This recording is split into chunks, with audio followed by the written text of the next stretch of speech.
देखिए, एक नंबर याद रखिए, 41.3%।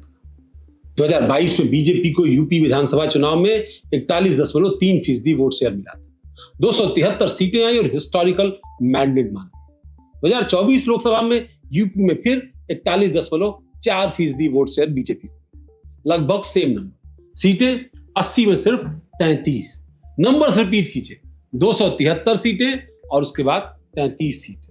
273 विधानसभा की, 33 उसके बाद लोकसभा की। वोट शेयर सेम, रिजल्ट लेकिन उल्टा। तो सवाल यह है कि बीजेपी 2027 में क्या करेगी, और जो मैं आपको आज बताने वाला हूं वो है बीजेपी दरअसल इसका उत्तर ढूंढ। दरअसल बीजेपी ने इसका जवाब ढूंढ लिया, बंगाल में टेस्ट किया है और अब यूपी में अप्लाई करने जा रहा है। लेकिन क्या वो फॉर्मूला यहां काम करेगा? नमस्कार दोस्तों, मैं हूं अवनीश विद्यार्थी और आप देख रहे हैं ब्रेकिंग न्यूज। आंकड़ों को देखते हैं। इस वीडियो में हम 3 चीजें कवर करेंगे। पहला, बीजेपी का बंगाल टेम्पलेट क्या कहता है, वो यूपी पर कैसे अप्लाई हो, और दूसरा, योगी कैबिनेट रिसफल में कास्ट अर्थमेटिक का क्या गेम है, कौन आया कौन गया और क्यों। और तीसरा एंगल है नए यूपी अध्यक्ष पंकज चौधरी कौन है, और ऑर्गेनाइजेशनल ओवरहॉलिंग जो 2027 से पहले हो रही है वो कितनी डीप। और आखिर में सीधी बात, आंकड़े क्या कहते हैं, 2027 बीजेपी के लिए कितना मुश्किल है। चलिए शुरुआत करें। समझिए, मई 2026 में बीजेपी ने पश्चिम बंगाल जीता। 34 साल बाद लेफ्ट को हराने वाली टीएमसी को बीजेपी ने सत्ता से आउट किया। ममता बनर्जी, जिन्होंने 3 टर्म सर्व किए, वो चुनाव अपना हार गए। अब जब बीजेपी के रणनीतिकार मान रहे थे कि बंगाल में जो फॉर्मूला काम कर रहा था वही अब यूपी में काम कर, तो बंगाल का फॉर्मूला क्या था? 3 पिलर्स। पहला, स्ट्रांग ऑर्गेनाइजेशन, बूथ लेवल तक कैडर डेवलपमेंट, और बंगाल में बीजेपी ने हर बूथ पर कमेटी बनाई, हर मंडल में एक्टिव वर्कर्स को रखा। पहले टीएमसी का ग्राउंड गेम डोमिनेंट था, बीजेपी ने उसको मैच किया। अब सवाल है, यूपी में इसकी जरूरत क्यों है? क्योंकि 2024 लोकसभा चुनाव में 14 ऐसी सीटें थी जहां बीजेपी का मार्जिन 10,000 वोट से कम था। इन सीटों पर बूथ लेवल ऑर्गेनाइजेशन ही डिफरेंस बनाता है। और दूसरा क्या है? Welfare delivery as political message. Bengal में बीजेपी ने सेंट्रल की स्कीम्स, चाहे पीएम आवास हो, पीएम किसान योजना हो, उज्ज्वला को डायरेक्टली वोटर्स को कनेक्ट। मैसेज सिंपल था, हम विकास दे रहे हैं और आप हमको वोट दीजिए। यूपी में योगी सरकार के पास यही मौका है। जेवर एयरपोर्ट अभी अभी खुला है। वेस्टर्न यूपी में डेवलपमेंट नैरेटिव स्ट्रांग है, इंफ्रा प्रोजेक्ट्स की लंबी लिस्ट। लेकिन साथ ही ये भी इंपॉर्टेंट है कि डेवलपमेंट नैरेटिव 2024 में आखिर काम क्यों नहीं किया? सेम वोट शेयर, सीटें गिर गई क्यों? तो फिर ये बात सामने आती है कि केवल इंफ्रास्ट्रक्चर काफी नहीं। तीसरा pillar, central leadership messaging. Bengal में मोदी शाह की रैलियों ने लेट मोमेंटम क्रिएट किया। यूपी में भी 2027 में यही प्लेबुक एक्सपेक्टेड है।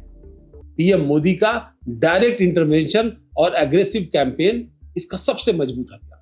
लेकिन एक और कंट्रास्ट समझिए, 2024 में भी प्रधानमंत्री मोदी की बड़े पैमाने पर यूपी में रैलियां हुई थी, एक बड़ा प्रचार अभियान, लेकिन परिणाम 33 सीटों में ही सिमट गया। तो फिर बंगाल टेम्पलेट अगर कॉपी पेस्ट होगा तो शायद ये काफी नहीं। यूपी की अपनी कॉम्प्लिकेशंस है। वो कौन सी कॉम्प्लिकेशंस है? कैबिनेट रीसफल बता रहा है।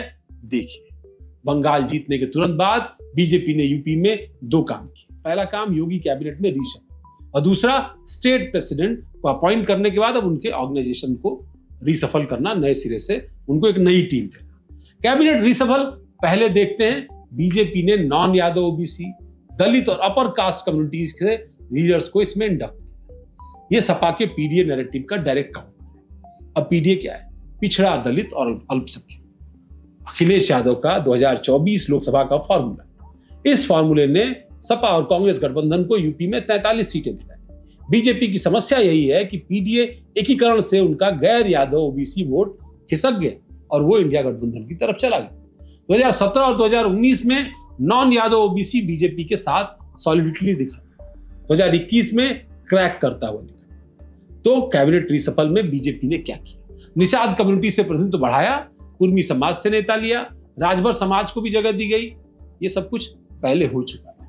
इस कैबिनेट में जो नाम सामने आए उसमें पश्चिमी यूपी, पूर्वी यूपी, सेंट्रल यूपी से तमाम सारे चेहरों को लिया। वो चाहे पार बिरादरी हो, चाहे गुजर बिरादरी हो, चाहे ब्राह्मण समाज हो, इस तरह के लोगों को इसमें इंडक्ट किया गया और या फिर उनको प्रमोट किया गया ताकि मंत्रिमंडल का एक साइज जो है वो दिखाई पड़े। उसमें जाट समाज से भूपेंद्र चौधरी जो पूर्व प्रदेश अध्यक्ष थे उनको भी जोड़ा।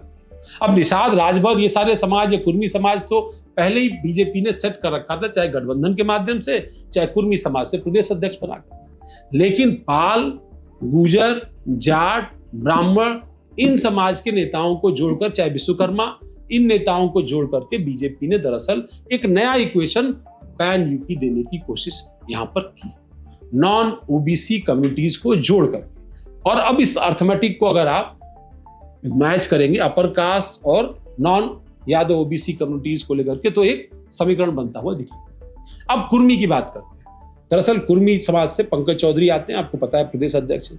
कुर्मी समाज लगभग 4 से 5%, निषाद भी 4 से 5%, राजभर भी 3 से 4%, लोध 2 से 3%, पासी 5 से 6% और लगभग 20% से अधिक मतदाता जिस पर बीजेपी टारगेट करे। अगर ये 20% वोट बीजेपी के साथ सॉलिडली जुड़ जाता है तो 41% का वोट शेयर बनाने के लिए बीजेपी को खास मशक्कत नहीं करनी। और इनमें अगर 4-5% भी वोटर सपा की तरफ शिफ्ट हो जाता है तो बीजेपी धाम से 36-37 पर आ जाती है। और 37% पर यूपी में सरकार बनाना आज की तारीख में असंभव है। तो कैबिनेट रिसफल सिर्फ गवर्नेंस नहीं था, ये इलेक्टोरल इंश्योरेंस था दरअसल। लेकिन सिर्फ कैबिनेट में वोटर्स नहीं आते, ऑर्गेनाइजेशन चाहिए। यहां पंकज चौधरी आते हैं और बीजेपी ने यूपी का नया प्रदेश अध्यक्ष बनाया पंकज चौधरी, जो कुर्मी बिरादरी से आते हैं, 7वीं बार के सांसद हैं और उन्होंने बीजेपी कभी नहीं छोड़ी। अब पंकज चौधरी कौन है? सेंट्रल में मिनिस्टर है, महाराजगंज लोकसभा से हैं, यानी पूर्वांचल बेल्ट से।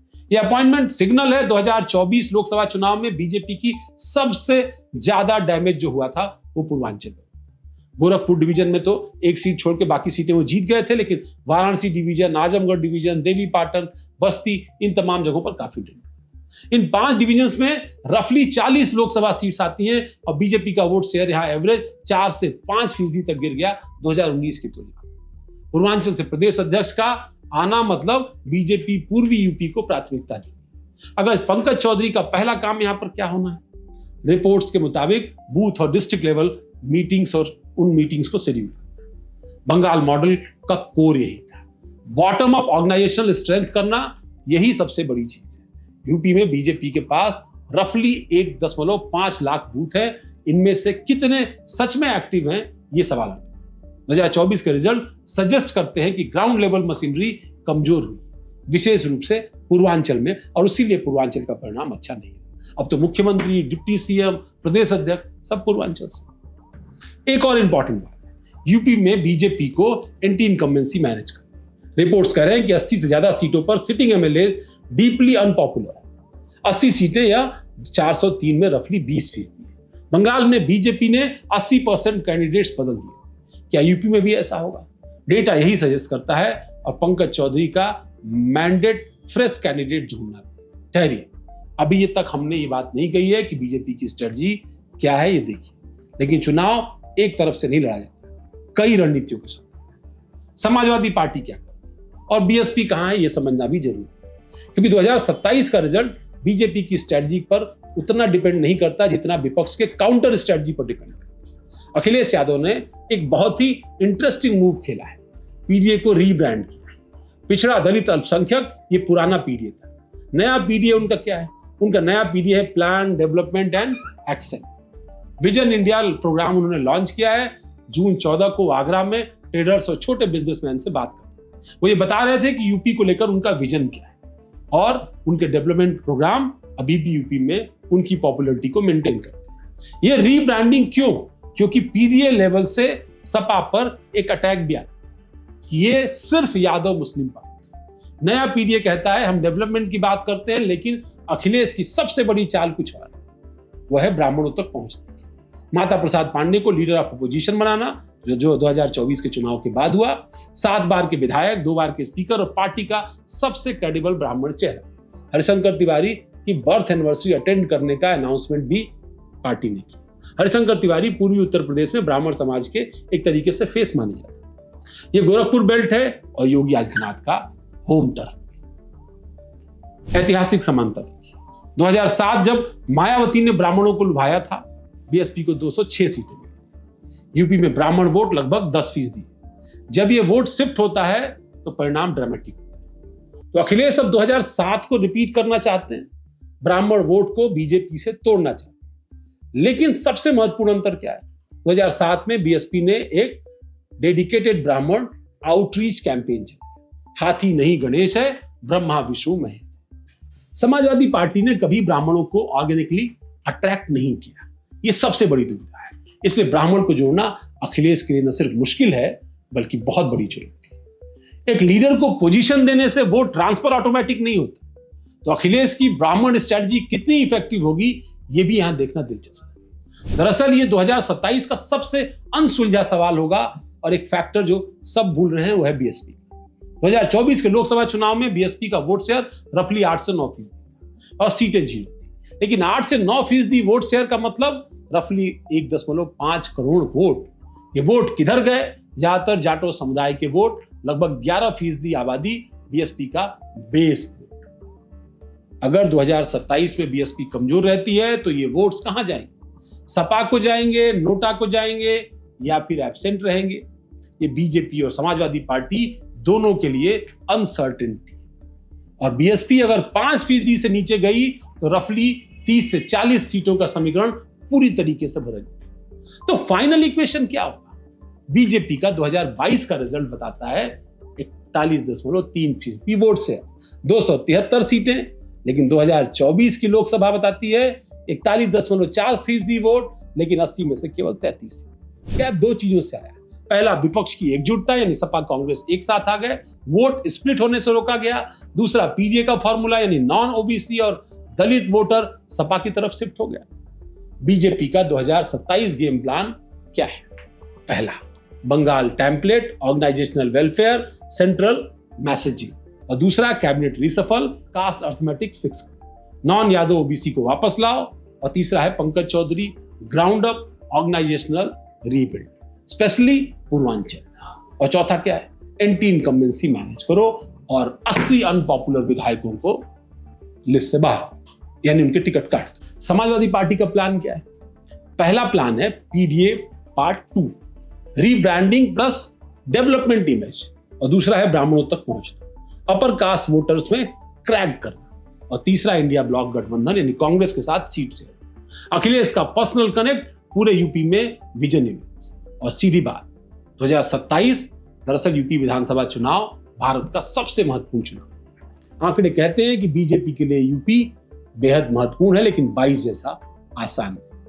विपक्ष एकजुट है, पीडीए फॉर्मूला टेस्टेड है, non Yadav OBC swing real है, लेकिन यह भी उतना जरूरी है कि बीजेपी के पास संसाधन है, संगठन है, वेलफेयर मशीनरी है, बंगाल की जीत का कॉन्फिडेंस है और योगी आदित्यनाथ के पास 12 से 15 महीने शेष हैं। तो कौन जीतेगा यूपी, ये मैं आपको नहीं बताऊंगा, क्योंकि ऑनेस्ट आंसर यही है कि अभी एक कोई नहीं जीता।